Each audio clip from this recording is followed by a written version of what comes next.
Hello everybody, Texas Man here. I hope that you guys are all having a spectacular day. If you guys would please give this video a thumbs up if you guys do enjoy it. Subscribe of course if you guys have not already. Also, do me the biggest favor of all, make sure you guys hit the bell notification button so you guys don't miss out on future videos or streams here on the channel. As always, if you guys would, head over to Twitch, follow me there at Douglas447. Stream there at least once a week. And as always here, we're going to be talking positives, negatives, talking about Sicario 2, Day of the Soldado. I've already done a review of Sicario, the first film. So if you guys missed out on that, I do have a Sicario playlist. If and when, if they ever decide to do a Sicario 3, I will review that as well. Because, to be honest with you guys, this film was a very big disappointment on all fronts. The film is rated R. It's about 2 hours long. It came out in 2018. And it's the sequel to Sicario 2015. Unfortunately, this film somehow has no Emily Blunt. Emily Blunt's not in here. They brought in everybody else, even if they're just for glorified cameos. Everybody else is in this film but her, which I think is kind of strange. I think the film would have benefited with her being in it. I mean, there's not even a mention of her character. She's just completely absent from the film. And I think her absence not only hurts the script, but it's kind of a disservice to what she went through in the first film, I think. I think her presence also affects the pacing of this film. It's a very slow and boring movie. Upon rewatching this film, I literally walked away like 3 times so I could get a refill of pop and popcorn and liquor and ice cream. And because at the time we recorded this video, it was like 98 degrees outside, so I was in my basement watching it so I could, not die of heat stroke. But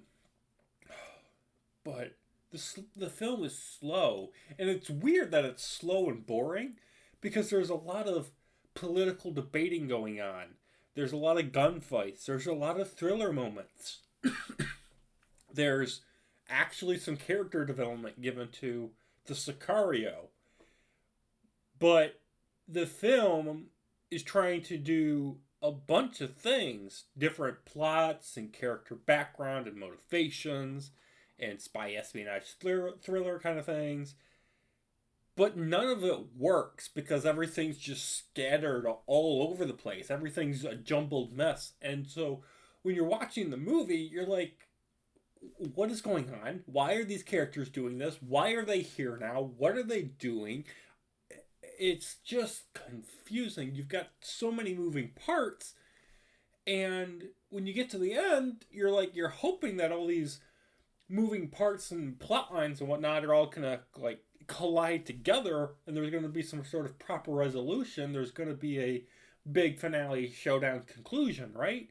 We don't even get that. Things in this film are completely left open-ended. There's no resolution to events. There is no conclusion. The film just ends, okay? It just ends. So they're like, okay, we've hit 2-hour mark. Movie stop. I'm just like, what? There's no explanation as to how the Sicario, which by the way gets shot in the face, how does he recover from that? We don't see him get surgery or anything, so we have no idea how that happened. Not only that, but somehow he's able to magically cross the border from Mexico into the United States without no problems, somehow. So we get no answer as to how that happened. And then the daughter of the drug cartel that gets captured, which is basically the whole premise and plot of the film, is to capture this drug lord's daughter to start a war among all the drug lords and cartels within Mexico. What happens to her? Does she get put into the witness protection? Does she get executed in the United States? Does she go to live with her mom in America? That plot line gets... There's no proper resolution to that.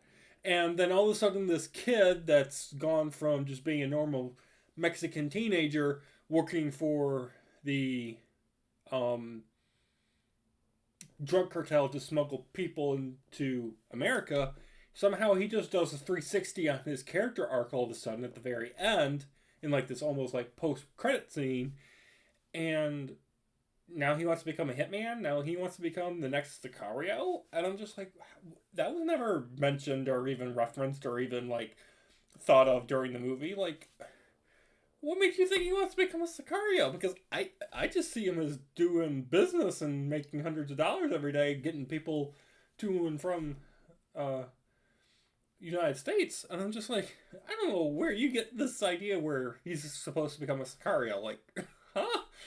I just don't get it. There's a lot of things that just makes no sense, and the ending does not help. So, if and when they do a Sicario 3, I think they need to bring back Emily Blunt.